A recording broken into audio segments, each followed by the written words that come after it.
জান্নাত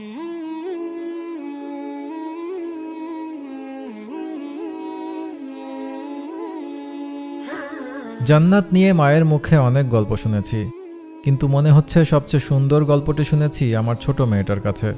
অস্ট্রেলিয়ার মেলবোর্ন শহরের খুব কাছেই দান দেনং ন্যাশনাল পার্ক নামে একটা বড় পার্ক আছে। এই পার্কটিতে হাজারো প্রজাতির গাছপালা আছে। একদিন আমি আমার ফ্যামিলিকে নিয়ে সেই পার্কে বেড়াতে গিয়েছিলাম। আমার ছোট মেয়েটার বয়স তখন মাত্র 6 বছর। আমার হাত ধরে পার্কের সরু পথ ধরে হাঁটছে আর আমার সাথে গল্প করছে। কিছুটা কৃষ্ণচূড়ার মতো দেখতে ক্রিপ মার্টল নামে খুব সুন্দর একটা গাছ দেখে মেয়েটা আমাকে জিজ্ঞেস করলো, বাবা, do you want this tree to be in your garden in the heaven? আমি একটা গভীর ভালোবাসা আর মুগ্ধতা নিয়ে আমার মেয়েটার দিকে তাকালাম। কি অদ্ভুত সুন্দর করে সে আমার কাছে জানতে চাইলো এমন একটা গাছ আমি আমার জান্নাতের বাগানে চাই কিনা।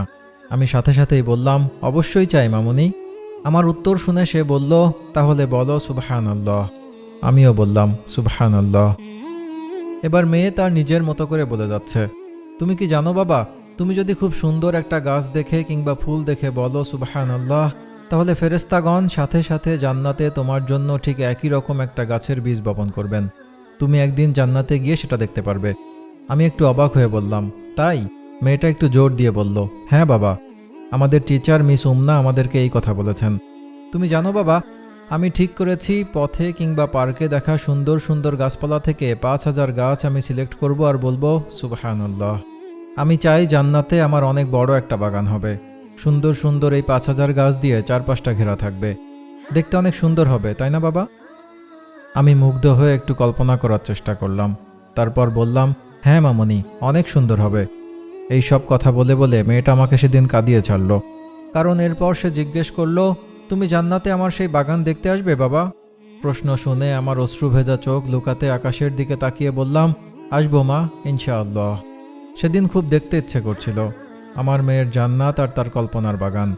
মেয়েটার এই কথাটা নিয়ে আমি পরে খুব ভাবতাম। জানার চেষ্টা করলাম তার ওই তুর্কি টিচার মিস উমনা কেন এমন কথা বললেন। পড়তে পড়তে পরে জানতে পারলাম এই গল্পের পেছনে আবার আরেকটা গল্প আছে। আমাদের রাসূল সাল্লাল্লাহু আলাইহি ওয়াসাল্লাম মেরাজ থেকে আসার পর একদিন সবাইকে বললেন, তোমরা কি জানো মেরাজে আমি আমাদের পিতা ইব্রাহিম আলাইহিস সালামকে দেখেছিলাম? সবাই খুব আগ্রহ নিয়ে জানতে চাইলেন, ইয়া রাসূলুল্লাহ, আমাদেরকে বলুন কোথায় দেখা হয়েছিল আর কি কথা হয়েছে আপনার সাথে? নবীজি বললেন, ফেরার পথে আমি ওনাকে দেখতে পেয়েছিলাম। তিনি আমাকে দেখে বললেন, আপনার উম্মতকে প্রথমে আমার সালাম জানাবেন, তারপর তাদেরকে বলবেন আমি জান্নাত দেখেছি। জান্নাতের মাটি খুব সুন্দর আর উর্বর। সেখানে যা কিছুই বপন করা হোক না কেন খুব ভালো ফসল হবে, কিন্তু ফসলের জন্য তাদেরকে পৃথিবীতেই বীজ বপন করতে হবে।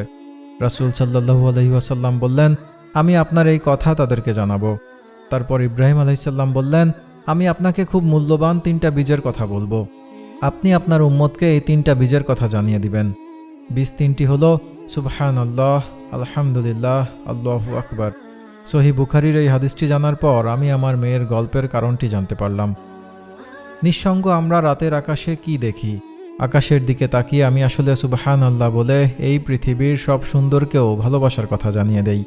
আলহামদুলিল্লাহ বলে এই জীবনে যা কিছু পেয়েছি তার জন্য গভীর কৃতজ্ঞতা জানাই। আর সব লোভ, লালসা এবং অহংকার ত্যাগ করে আত্মসমর্পণের ভাষায় বলি আল্লাহু আকবার।